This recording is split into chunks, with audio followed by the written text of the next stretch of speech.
August 18th, 2024. Martin B., a US resident and early Bitcoin investor living in Washington, D.C., receives a phone call that would change his life forever.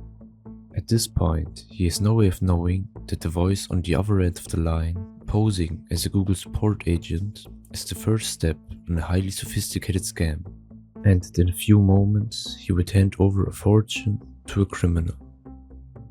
A series of planned social engineering hacks enabled the thieves to steal his cryptocurrency, and as they felt like they were on top of the world, it all would come to an end as fast as it started.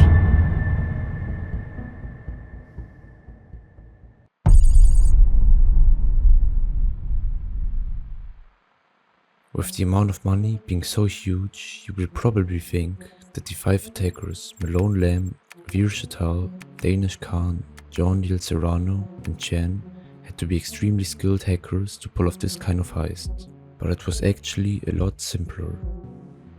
In the week prior to the theft, Martin B. was notified several times that there was unauthorized Google account access. Unknown to him, across the country, a group of cybercriminals was watching. Using VPNs, they masked their locations, making it seem like the attacks were coming from every corner of the globe. The notifications kept coming. Naturally, Martin B. got scared and was stressed out. Suddenly, he receives a phone call.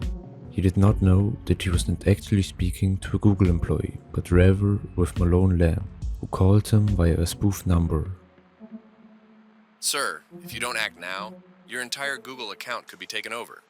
We need your security codes immediately. His pulse quickened. He didn't want to lose his data, or even worse, his Bitcoin. So he took a breath and read the numbers out aloud. Through the victim's OneDrive and Gmail accounts, they found out that he held his roughly 4,100 Bitcoin on the Gemini exchange. Now that they knew where the victim held his Bitcoin, they agreed to call him once more, this time posing as a Gemini security team member. They convinced him that his cryptocurrency account had also been compromised and told him to transfer about $3 million worth of crypto to a wallet controlled by Malone Lamb. They could have stopped there, as they already stole $3 million from the victim, but greed knows no limits. They had a taste of success, and now they wanted it all. So their next step was to convince the victim to download the computer program AnyDesk for his own security. With help of this screen sharing platform that gave them real-time access to Martin's computer, they manipulated him into opening several files. One of these was the one containing the private key to the wallet. While Serrano continued distracting the victim, Lamb used the private key to access the wallet, and with a final keystroke, the balance in Martin's wallet blinked to zero. $240 million were gone, vanished in an instant.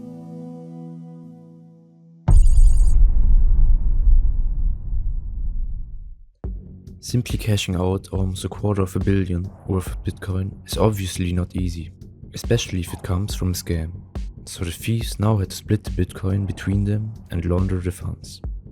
They knew they couldn't just cash out the Bitcoins, as the source of them was still obvious. So they decided to launder the Bitcoin using so-called peel chains. In the context of cryptocurrency, a peel chain refers to a money laundering technique used to hide the origins of illicit funds.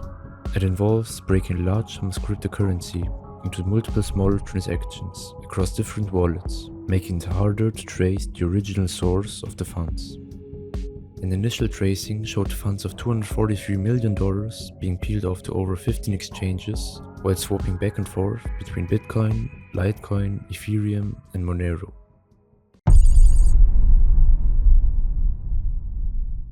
Now that the perpetrators thought they had successfully laundered the money, they were ready to spend it. Screenshots of the Telegram chat showed that they were already sending each other links to designer clothes shortly after they had stolen the money, and were already looking what cars they could get now.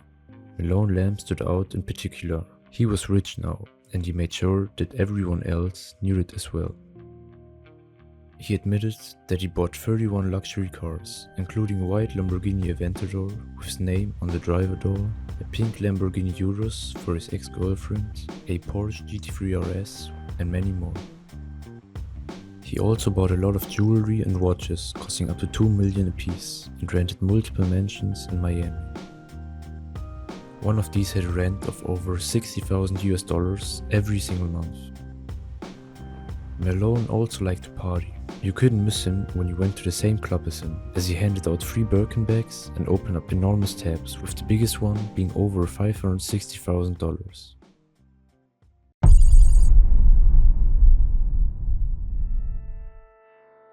But as untouchable as the group thought it was, they would soon realize they weren't the only ones knowing what they had recently done.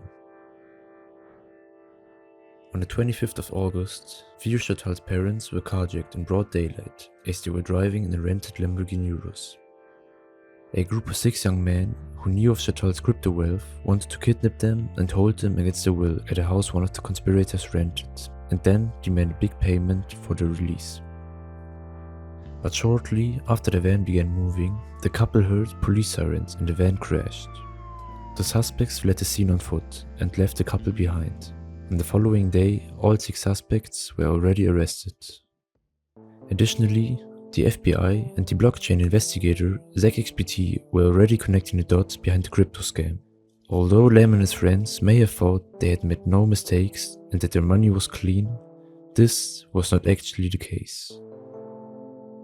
On the 18th of September, they had enough evidence and arrested Serrano, who just came home from a holiday on the Maldives with his girlfriend. When Serrano's girlfriend informed the others, panic spread among the crew. It was over. Malone tried to get rid of any evidence and deleted his Telegram account. Nonetheless, it was already too late and Malone Lamb was arrested on the same day in Miami. He admitted to doing additional hacks and making millions from those separate cryptocurrency fraud schemes, which have supported his entire lifestyle since arriving in the United States in October 2023. Although the victim already regained a part of what was stolen, he will certainly never get back the full amount. 22 of Lamb's vehicles, such as his Bugatti Huayra that he purchased for $3.8 million, have not been located as of yet. The 3 vehicles Serrano admitted to purchasing have also not yet been located. Also, the investigations have to first be paid off by the regained funds, and apart from the items that the FBI will not be able to sell for what they were bought for, there is a lot of money that went to the clubs and private jets, which the victim will never be able to claim back. To this date, over $100 million are still missing and will potentially never be found again.